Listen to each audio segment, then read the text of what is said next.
Et ainsi, nous allons incliner notre mâchoire à notre deuxième panéliste, M. Ahmed Saïd, qui va nous entrer sur la thématique suivante, haute facilité et exigence. Quel chemin vers l'exigence pour la jeunesse musulmane? Inna alhamdulillah nahmadu wa nasta'inuhu wa nastaghfiruh. La louange appartient à Allah que nous louons, glorifions, exaltons, auréolons et à qui nous implorons le pardon. Wa na'udhu billahi min shururi anfusina wa min sayyiati a'malina.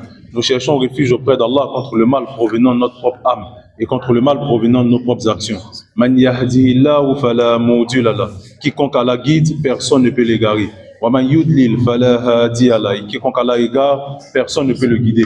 وَأَشْهَدُ أَنْ لَا إِلَهَ إِلَّا اللَّهُ وَحْدَهُ لَا شَرِيكَ لَهُ.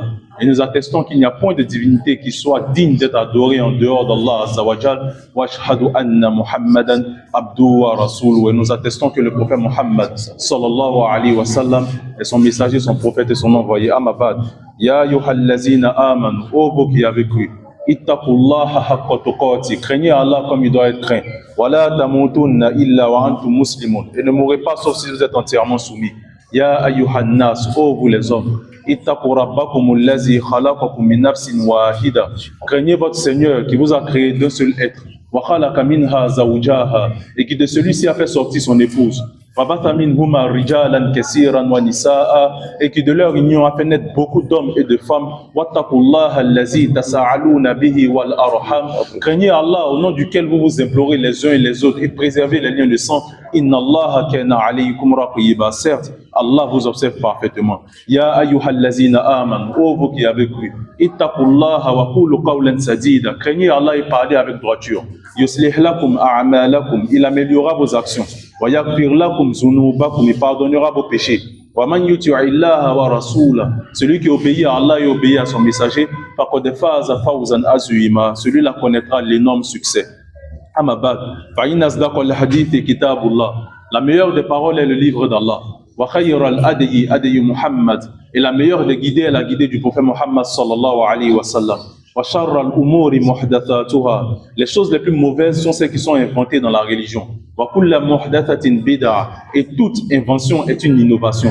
Wa kulla bid'atin dalala. Et toute innovation est un égarement. Wa kulla dalalatin finnar. Et tout égarement mène au feu de l'enfer. Amma ba'd. Alhamdulillahi rabbil alamin. Alhamdulillahi rabbil alamin. Thumma alhamdulillahi rabbil alamin. 3 fois alhamdulillah parce que en première fois alhamdulillah parce que dès que je suis venu, j'ai eu un accueil très chaleureux des personnes de San Pedro. Donc déjà, je vous remercie pour cela et on dit naturellement celui qui ne remercie pas les hommes ne remercie pas Allah subhanahu wa ta'ala. La première nourriture qu'on m'a servi, c'est de l'eau. Donc je vous laisse comprendre à quel point j'étais heureux. Pour ceux qui me suivent, vous connaissez mon amour pour la loco. Deuxième, alhamdoulilah, c'est également pour le voyage. Parce que bien vrai que le voyage a été un peu difficile, j'avoue qu'il faut toujours remercier Allah subhanahu wa ta'ala parce qu'on sait à quel point aujourd'hui même voyager n'est pas quelque chose d'acquis. Malheureusement, il y a beaucoup de personnes, il y a beaucoup d'accidents sur nos routes et on va toujours dire alhamdoulilah pour cela. Et aussi, c'est une facilité parce que quand je suis venu, je me suis refusé naturellement de faire les prières de 4 rakats. On a fait seulement 2 rakats. Donc ça, c'est la possibilité pour celui qui est voyageur. Donc la prière, par exemple, de Zohr, de Asr, il n'y a pas de problème à faire 2 rakats pour ces prières-là pour le voyageur. Donc déjà, ça nous montre cette facilité-là qu'Allah subhanahu wa ta'ala voudrait qu'on ait. Et là, c'est justement le thème de ce jour-là, c'est-à-dire entre la facilité et l'exigence. Qu'est-ce que le musulman doit choisir naturellement pour aller vers l'ihsan, qui est l'excellence dans la foi. Et la troisième fois où je dis alhamdoulilah, c'est également pour le thème que vous avez choisi. Parce que ça, c'est un thème très, très important. Aujourd'hui, on a sur les réseaux sociaux, malheureusement, des thèmes qui ne nous apportent rien. On a toujours dans les bérets, dans les papatoyas, c'est pour te dire, bon, c'est l'homme qui va peut-être appeler l'oustaz pour dire, oustaz, vraiment, ma femme m'a giflé pilon, ou bien la femme va dire, ah, oustaz, mon mari, là, il fait fajr à 17h30. C'est des choses, on se demande, bon, souvent même, tu as toi-même la réponse. Si c'est pas pour fatiguer peut-être les oustaz. Et puis après, bon, derrière aussi, les oustaz hommes, là, je pense que l'imam lui-même, il sait, hein, les imams même sont pas épargnés. La fille, elle va t'écrire, ah, oustaz chou, ah, ça commence par oustaz chou. Toi, me disais que, ah, tchè. Ça là, c'est pas question, elle est venue chercher. Que faut m'apprendre le Coran. Oustaz là va lui donner une oustazat qui va lui apprendre le Coran. Elle va dire non, elle veut pas. Donc tu comprends que finalement, c'est pas le Coran, elle est venue chercher, hein, c'est l'homme là. Mais les hommes aussi, ils sont dedans. Hein. Les hommes aussi, ils sont dedans. Parce que tu vas voir le gars, quand il est seul, il est hafiz, ina ato, ina kaka, ou ça, depuis quoi Allah ahad. C'est quoi Allah ahad, c'est moi lui prend pour prier. Mais lorsqu'il y a Fatima qui est derrière, il y a Aïcha qui est derrière, Surat, tu n'as jamais entendu, là, il va prendre ça pour prier. Bon, bref, ça c'était une petite parenthèse. Mais ici, on parle de la facilité ou bien l'exigence. En tant que musulman, qu'est-ce que nous, on doit choisir? Est-ce qu'on doit toujours choisir la facilité ou bien on doit toujours choisir l'exigence? Et vous savez, on est la communauté du juste milieu. C'est pas moi qui le dis, c'est Allah subhanahu wa ta'ala qui le dit. Il dit, vous êtes la communauté du juste milieu. Vous ordonnez le convenable, vous interdisez le blâmable. Donc, en tant que musulman, on doit comprendre qu'on est la communauté du juste milieu. Donc, ici, ce thème-là, ça ne sera pas de vous dire qu'il faut choisir la facilité. Ce thème-là aussi ne sera pas de vous dire qu'il faut choisir l'exigence, mais plutôt de comprendre que dans la facilité, il y a une facilité à choisir et il y a une facilité à éviter. Dans l'exigence également, il y a une exigence à choisir et il y a une exigence à éviter. Donc, en tant que musulman, on doit comprendre qu'on ne doit pas toujours choisir la facilité dans certaines actions. Et en tant que musulman, on doit comprendre également qu'on ne doit pas toujours choisir l'exigence dans certaines actions. Il faut toujours balancer entre les deux. Souvent, il faut choisir la facilité. Ça dépend des cas et on va les voir, Inch'Allah. Et souvent également, il faut choisir l'exigence. Et ça dépend des cas, comme je le disais tantôt aussi, Inch'Allah. Et ça aussi, on va le voir. Donc, on va commencer par la facilité. Donc, comme je le disais tantôt, il y a la facilité à choisir et il y a la facilité à ne pas choisir. Allah subhanahu wa ta'ala nous dit dans le Coran, dans la sourate Baqarah, au verset 185, Yuridullahu bikumul yusra wa la yuridu bikumul usra. Allah veut pour vous la facilité, il ne veut pas pour vous la difficulté. Allah subhanahu wa ta'ala a déjà posé les bases. Il dit pour toi en tant que musulman, il ne veut pas la difficulté pour toi, il veut la facilité pour toi. Et vous allez voir dans la plupart des versets où Allah subhanahu wa ta'ala parle de facilité, de difficulté, naturellement il met encore plus l'accent sur la facilité. Inna ma'al usri yusra. À côté de la difficulté, il y a certes une facilité. Et là les savants quand ils expliquent, parce que souvent dans les traductions, vous allez voir que la traduction est un peu mauvaise. On dit après la difficulté, il y a une facilité. C'est pas ça la bonne traduction. La traduction, c'est avec la difficulté, il y a une facilité. C'est pas pour dire que après ta difficulté, la facilité va venir. C'est une façon de dire que les deux viennent ensemble.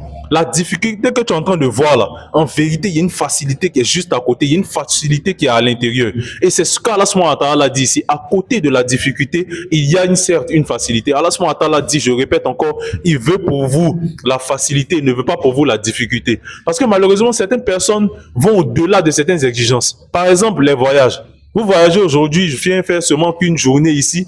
Je me permets justement de faire 2 rakats. Tu vas voir qu'il y a certaines personnes qui sont trop zélées. Tu t'en vas dans un endroit très éloigné, tu vas te faire forcément 4 rakats. Non, Allah subhanahu wa ta'ala ne t'a pas imposé ce genre de difficulté-là. Tu as la possibilité de faire 2 rakats, raccourcis tes prières. Moi, j'étais une fois avec mes oncles, on était partis à Assini, et à un moment donné, on voulait prier. Je dis, bon, je vais diriger la prière, on va faire 2 rakats. Eux tous se sont opposés. Non, on doit faire 4 rakats, on a l'habitude de faire 2 rakats. Il dit non, c'est une facilité qu'Allah subhanahu wa ta'ala nous a permis. Lorsque vous êtes en face de certaines facilités, choisissez la facilité. Le prophète alayhi salam, Aïcha radhiyallahu anha, elle dit du prophète alayhi salam que lorsqu'il avait le choix entre 2 choses, entre quelque chose qui est facile et quelque chose qui est difficile, il choisit toujours la facilité. Tant que naturellement, c'est pas haram.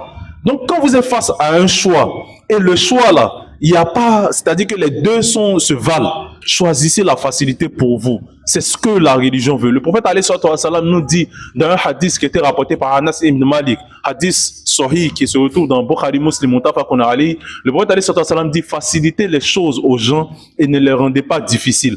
Annoncez la bonne nouvelle et ne faites pas fuir les gens. Parce qu'il y a des gens aujourd'hui là, le gars il est toujours, son visage est serré. Le gars même il marche lentement. Tu lui demandes, il va te dire non que c'est la foi. C'est pas ça la foi. Faut parler avec douceur. Marcher lentement là, ça ne veut pas dire que tu as la foi. Visage serré là, ça ne veut pas dire que tu as la foi. Le prophète alayhi salam, il avait un visage radieux. Il y a des gens même qui sont convertis juste en regardant le prophète alayhi salam. Parce qu'il avait un visage radieux. Il nous dit même dans un hadith que l'une des manières d'avoir l'aumône là, c'est également le sourire. C'est également le sourire. Bon, ça ne veut pas dire que bon, tu vas voir une petite fille sur le côté, tu as envie de la draguer, tu as commencé à sourire à elle. Là, les intentions, c'est autre chose. Mais le sourire à son voisin lorsqu'on sort là, c'est une asana.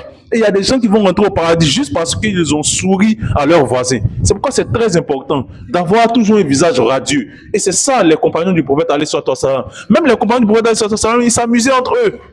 Ils s'amusaient entre eux. Et naturellement, il y a des limites. Il ne faut pas aller à un point. Et là, on va venir. La facilité à ne pas choisir. Il y a naturellement des limites. Mais en tant que musulman, je répète et j'insiste là-dessus, le vrai musulman, le vrai imam, le vrai oustaz, c'est celui-là qui sera aux côtés de sa communauté. C'est celui-là qui ne va pas rendre les choses difficiles aux gens. Il va faciliter la pratique religieuse aux gens. Tu peux être exigeant vis-à-vis de toi-même, faire certaines choses pour évoluer spirituellement, mais montre la bonne voie aux autres. Et l'imam, il a rappelé tout à l'heure, il y a des hadiths, par exemple, tu vois, ce sont des hadiths de dureté, qui insistent sur la dureté. Toi, ton rôle, c'est pas forcément d'expliquer ces hadiths-là, mais de présenter cela. Et c'est lui-même, de par son mea culpa, de par son introspection, verra qu'effectivement, il doit changer. Mais toi, sois toujours de ces personnes-là qui vont appeler avec douceur. Et Allah subhanahu wa ta'ala, il dit ça dans le Coran. Il dit sur le prophète, on t'avait rendu Dieu, les gens allaient te fuir.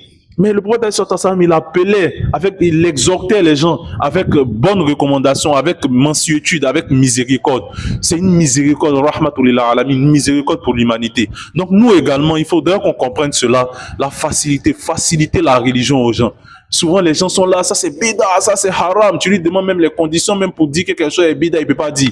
Mais parce qu'il a entendu quelque part, c'est bida. C'est vrai, il y a des choses qui sont bida. Mais est-ce que tu as regardé, est-ce que tu as analysé, est-ce que tu as vu ce que les savants ont eu à dire là-dessus avant de te prononcer même toi-même là-dessus? Et puis, il ne faut pas dire que les gens sont égarés, les gens vont partir en enfer. Souvent, on voit beaucoup ça sur les réseaux sociaux. Le gars, il s'assoit, il fait une vidéo, oui, telle personne a dit telle chose, cette personne l'a égaré, cette personne va partir en enfer. Et ça, ce ne sont pas les pratiques du prophète.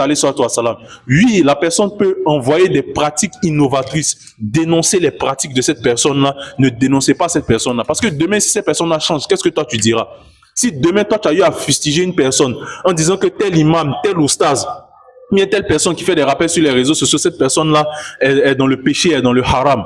Si demain, cette personne-là change, qu'est-ce que toi tu diras? Le prophète, il a parlé de l'honneur du musulman. À quel point c'est très important de ne pas détruire l'honneur du musulman.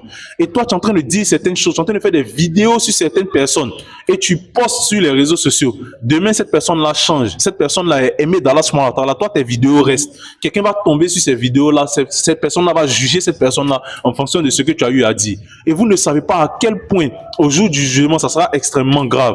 Aïcha, radiallahu anha, une fois, elle était avec le prophète, alayhi salam, et puis elle parlait de Safiya, radiallahu anha. Elle disait que Safiya a une petite taille.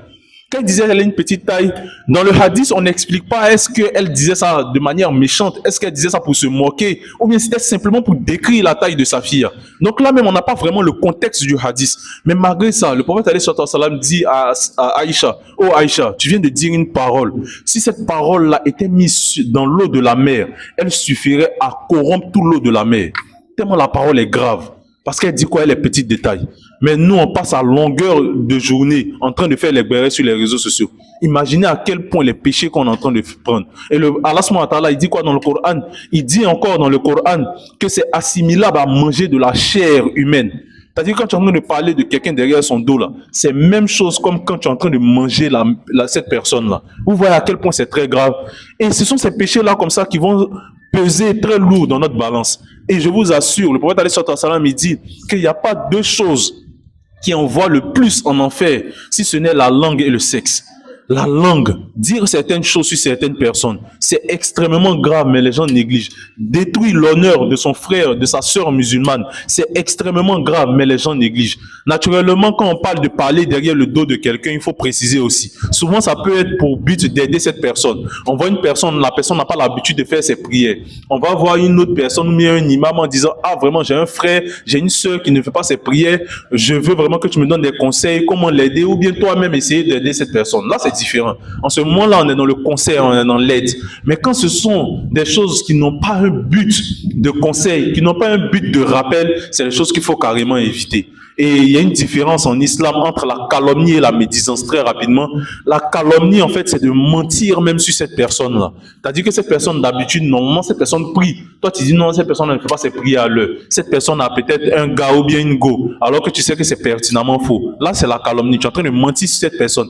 Mais la médisance, C'est une vérité que tu dis sur cette personne, mais si cette personne était présente, c'est cette chose-là que la personne n'allait pas apprécier. Par exemple, quand Aïcha dit que sa fille est petite de taille, si sa fille était présente, sa fille n'allait pas aimer. Sa fille peut être bien petite de taille, ça peut être une vérité, mais est-ce que c'est quelque chose qu'elle allait aimer? En ce moment-là, si c'est quelque chose que sa fille n'allait pas aimer, tu sais pertinemment que cette personne ne va pas aimer une chose, c'est mieux de ne pas dire ça sur cette personne-là. Et je vous assure, il y a certaines personnes qui ne feront que jeûner, prier, faire des actes d'adoration, mais à cause de ces genres de péchés-là, ils verront leur acte d'adoration réduit à néant. Le prophète alayhi salam dit, il y a certaines personnes qui ne récolteront de leur jeûne que le fait de s'être abstenu de manger et de boire. Tu as passé toute ta journée, tu n'as pas mangé, tu n'as pas bu, c'est le régime, tu as fait, ton jeûne est accepté. Il y a une différence entre le fait d'avoir un jeûne accepté et puis le fait d'avoir des mérites de son jeûne. Ton jeûne est accepté, tu as fini, tu as rompu ton jeûne, mais est-ce que tu as les mérites de ton jeûne? C'est ce qui est grave. Tu as passé tout ton temps en train de critiquer les gens, tu n'as pas les mérites de ton jeûne. Et encore, ne pas avoir les mérites de ton jeûne, c'est extrêmement grave. Le prophète alayhi salam, lorsqu'il monte sur le minbar, à un moment donné, il dit Amin, Amin, Amin. Quand les compagnons lui demandent, mais pourquoi tu as dit Amin à 3 reprises? L'une des reprises, qu'est-ce qu'il a dit? Il a dit parce que l'ange Jibril alayhi salam est venu lui dire que toute personne qui va passer le mois de Ramadan sans voir ses péchés pardonnés, que cette personne-là soit maudite. Et l'ange Jibril m'a demandé de dire Amin et j'ai dit Amin à cette malédiction. Donc vous imaginez à quel point on passe le mois de Ramadan en train de faire les guerres, en train d'insulter les gens, en train de détruire l'honneur des gens. Et ça, c'est des choses qu'il faut éviter. Donc je répète encore, dans la facilité, il y a toujours une limite. Il y a la limite à ne pas franchir. C'est pas parce qu'on dit qu'il faut faciliter la vie aux gens, qu'il faut pas être difficile avec les gens, que ça signifie qu'automatiquement tu peux te permettre de tout faire.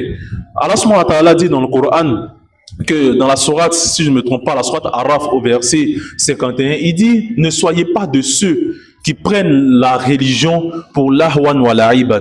C'est-à-dire qu'ils prennent la religion pour jeu et amusement. Il y a certaines personnes là, eux c'est l'amusement seulement. Tu vois le gars venir de loin là-bas, tu commences à rire. Parce que tu sais que vraiment lui là, c'est pour s'amuser seulement qu'il est là. Même au cimetière, le gars là, il peut te faire rire. C'est des choses qu'il faut éviter.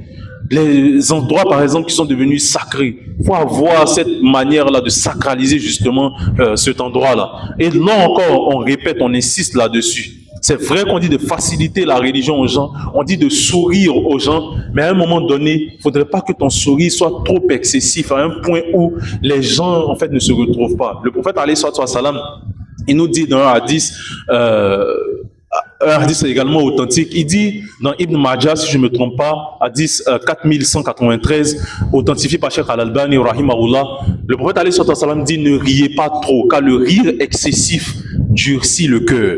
Je répète encore, ne riez pas trop, car le rire excessif durcit le cœur. On n'a pas interdit de rire. Le prophète a précisé le rire excessif.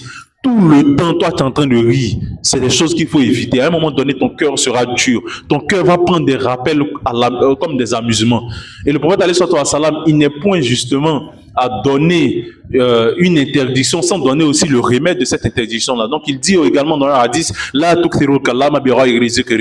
ne parle pas trop sans faire le zikr. Car ceux qui parlent trop ont un cœur dur. Et les personnes les plus éloignées d'Allah subhanahu wa ta'ala, ce sont ces personnes-là qui ont un cœur dur. Donc, il est très important également de faire le zikr. Plutôt que d'être là toujours à rire. Là. Essaie d'apprendre justement à raffermir ton cœur dans la religion à travers le zikr, à travers la lecture du Coran. Ça, c'est très important. On va aller très rapidement. Je ne sais pas si on aura la possibilité également de prendre des questions. Généralement, dans mes conférences, je préfère la séance des questions parce que ça nous permet d'adresser les préoccupations de tout un chacun. Parce que souvent, on dit certaines choses que certaines personnes n'ont pas bien comprises ou bien voudraient qu'on puisse approfondir, ou bien aussi il y a certaines personnes qui viennent avec des idées en fonction du thème qu'on a eu à annoncer. Donc c'est important en tout cas d'avoir toujours des questions, et ça aussi je vous encourage, parce que souvent aussi quand on termine, quand on demande qui a des questions, personne n'a des questions. Donc cette fois quand on va demander qui a des questions, si personne n'a des questions, viens, on te donne le micro, automatiquement tu fais le résumé de toutes les 2 conférences, parce que ça signifie que tu as tout compris.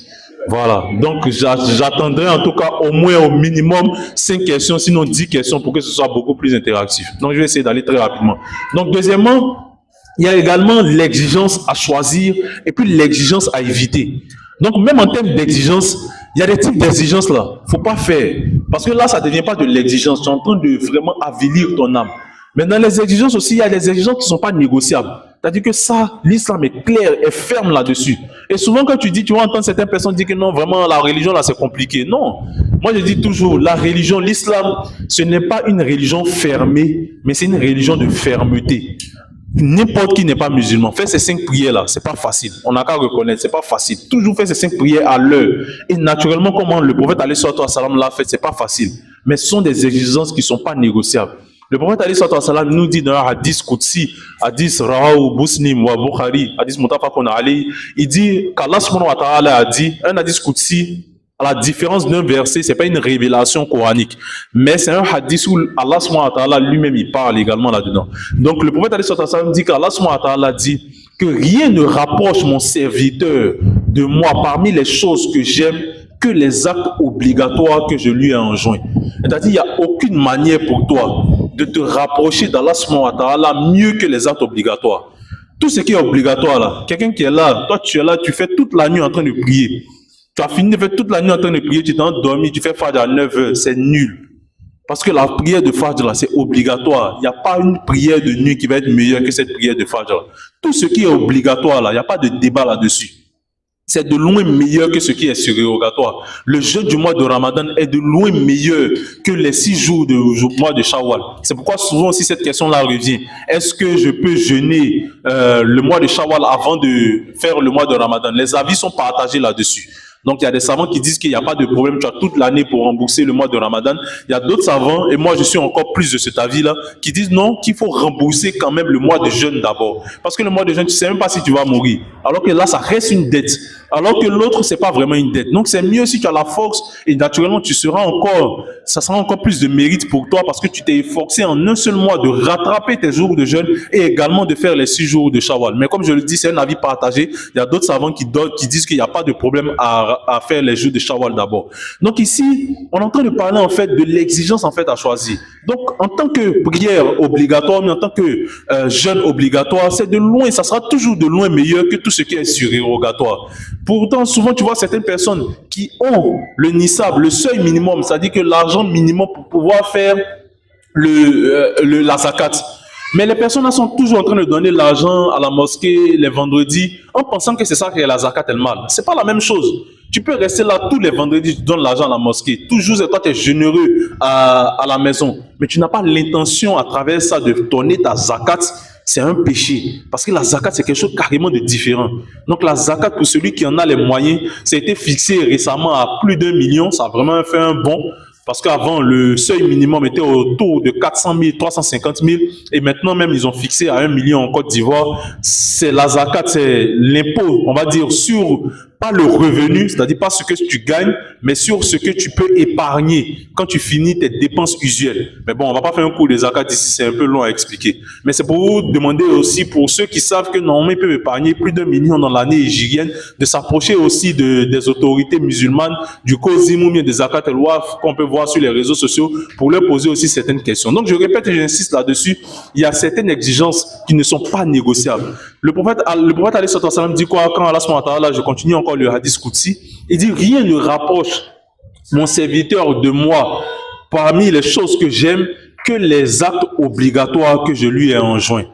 Mon serviteur, mais le prophète alayhi salam, il continue en disant qu'Allah subhanahu wa ta'ala continue en disant, mais mon serviteur ne cesse encore plus de me rapprocher, de se rapprocher de moi par les actes surérogatoires que je lui ai enjoints jusqu'à ce que je l'aime. Et lorsque je l'aime, je deviens les yeux avec lesquels il voit. Je deviens l'ouïe avec laquelle il entend. Je deviens la main avec laquelle il l'attrape. Je deviens les pieds avec lesquels il marche. Quand mon serviteur me demande quelque chose, moi, Allah subhanahu wa ta'ala, je lui donne. Quand mon serviteur me demande ma protection, moi, Allah subhanahu wa ta'ala, je lui accorde cette protection-là. Mais regardez comment c'est graduel. Le prophète a parlé d'abord de quoi? Allah subhanahu wa ta'ala a parlé d'abord de quoi? De l'obligation. C'est-à-dire que la meilleure manière, l'unique manière de se rapprocher d'Allah subhanahu wa ta'ala, c'est par les actes obligatoires. Maintenant, quand tu veux encore plus te rapprocher d'Allah subhanahu wa ta'ala, ça va passer maintenant par les actes surérogatoires. C'est là maintenant on parle de la prière de nuit, on parle du jeûne des lundis, des jeudis, ou bien les 3 jours blancs. On parle du jeûne également de comment Daoud alayhi salam jeûnait. Le prophète dit que c'est le meilleur des jeûnes, il jeûnait 1 jour sur 2. Donc ça, ce sont des jeûnes comme ça que tu peux faire, des prières de nuit que tu peux faire. Mais en ce moment-là, l'obligatoire, là, il n'y a pas de débat là-dessus. tu es toujours calé sur l'obligatoire. Tu ne délaisses absolument ça pour rien au monde. Donc ça, c'est vraiment la base. Maintenant, après, tu peux incrémenter au fur et à mesure, faire les actes surérogatoires du mieux que tu peux. Tu peux décider aujourd'hui de faire simplement 2 rakats chaque nuit avant de dormir.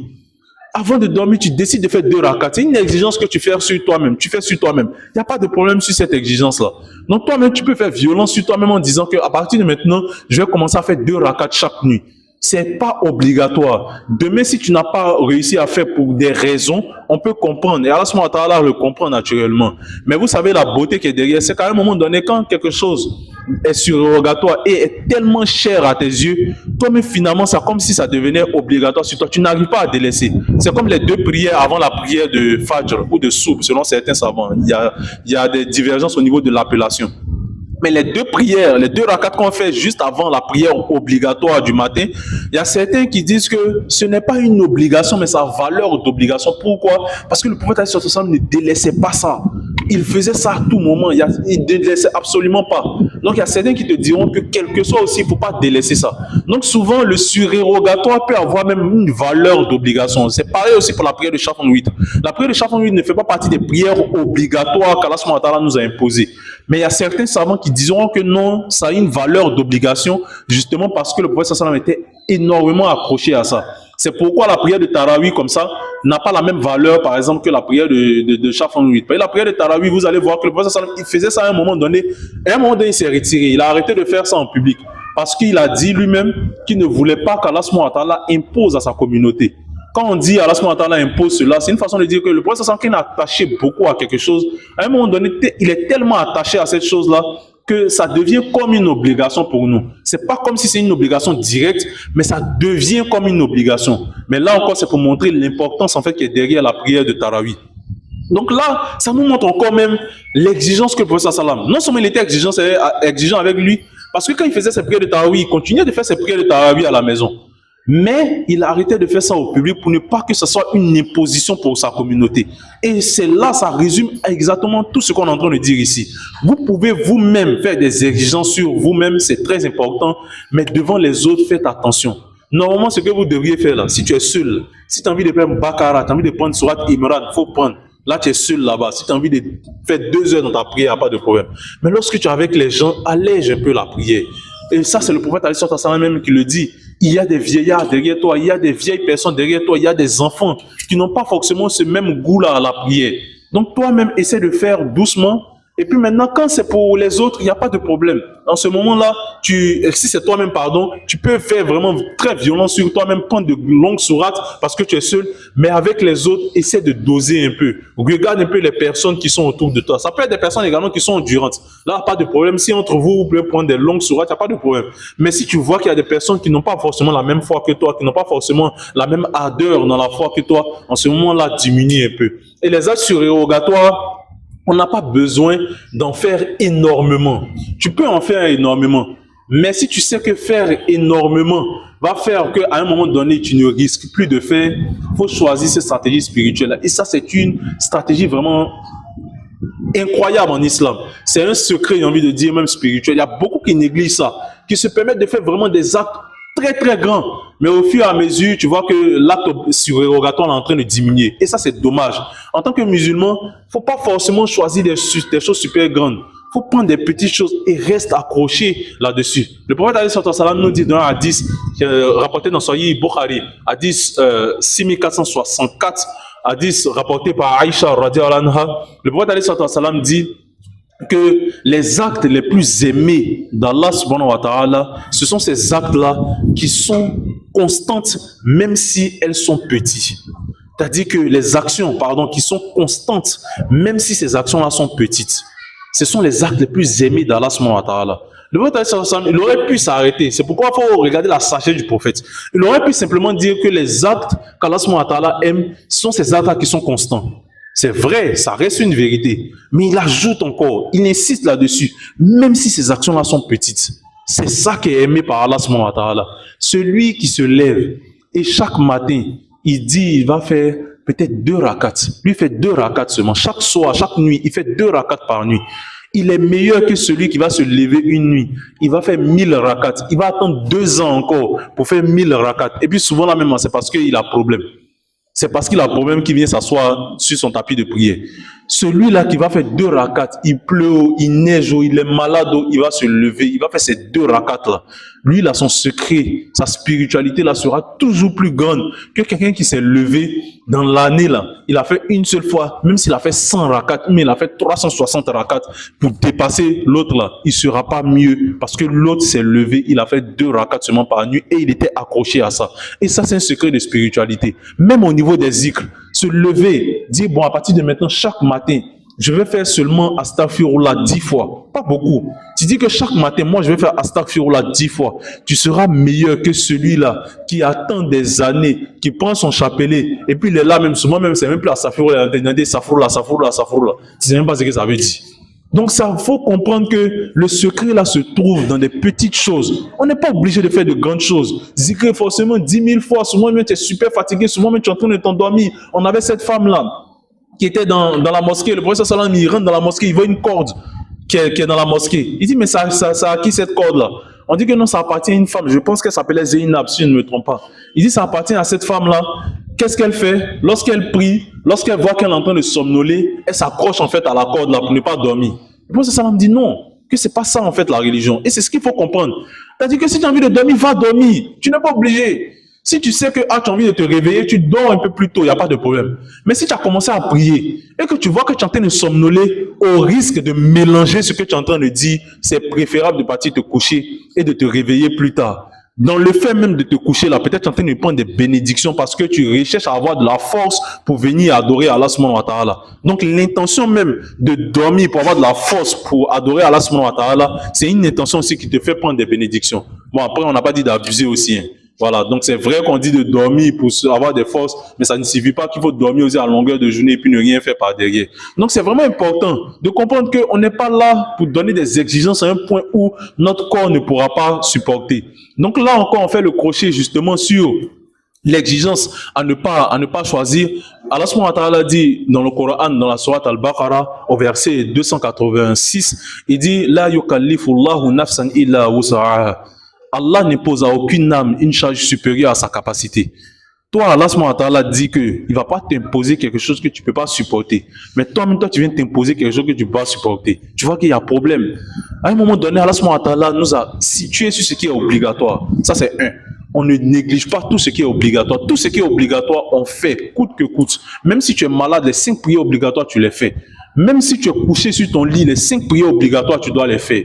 Même si tu ne peux même plus bouger, il y a des savants qui disent que tant que ton cerveau réfléchit, quand il est l'heure de prière, là, tu entends l'heure de prière, là, prie dans ton esprit. C'est-à-dire que c'est quelque chose qu'on ne néglige pas. Maintenant, ce qui est surérogatoire, tu vas à la limite de ton corps. Et c'est important d'apprendre à éduquer son corps. C'est-à-dire que ne pas aller vers des extrémités d'abord. Il faut faire doucement. Tu fais doucement. Tu as l'habitude de faire 2 rakats. Au fur et à mesure, tu vois que 2 rakats, ça devient très facile pour toi. Moi, je connais un ami, c'est comme ça. Au départ, lui, il ne faisait pas les jeûnes en dehors du mois de Ramadan. C'est le mois de Ramadan seulement il jeûnait. Et à un moment donné, il a commencé à un peu faire violence sur lui-même. Les lundis, les jeudis. Lui-même, il disait clairement que franchement, le jeûne est difficile pour lui.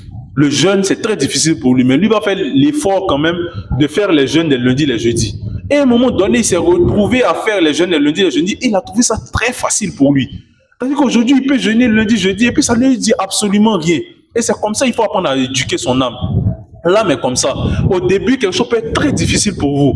Mais au fur et à mesure que vous allez faire violence un peu sur vous-même. Et quand je dis violence sur soi-même, c'est pas de faire quelque chose d'extrêmement grave. Tu fais doucement d'abord. Tu fais doucement. Tu commences. Ça peut par exemple dire, moi je vais jeûner par exemple seulement les lundis. Et les lundis en quinzaine. C'est-à-dire que je jeûne ce lundi, le prochain lundi je ne jeûne pas, le lundi sur prochain je jeûne. Au fur et à mesure, vous allez trouver que ça commence à devenir très facile pour vous. Vous allez dire, bon maintenant je vais jeûner tous les lundis. Donc tous les lundis vous commencez à jeûner, j'ai déjà fini même. Donc tous les lundis vous commencez à jeûner.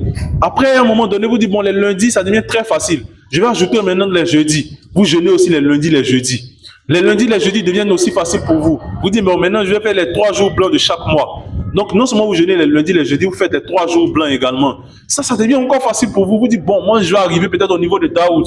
Si vous voyez que ça peut pas, vous pouvez vous limiter à ça. Mais si vous voyez que vous pouvez faire encore plus, vous faites le jeûne de Daoud. Le jeûne de Daoud qui est extrêmement méritoire, lui, jeûner 1 jour sur 2. Donc, tout ça aussi sont les choses qui sont possibles. Donc, c'est à vous-même d'apprendre à éduquer votre âme comme ça. Et à un moment donné, vous allez voir que la facilité va venir. Il y a un savant qui disait que j'ai obligé mon âme à se lever la nuit pour prier. J'ai obligé mon âme à se lever la nuit chaque jour pour prier. Pendant, je crois, il disait 40 ans.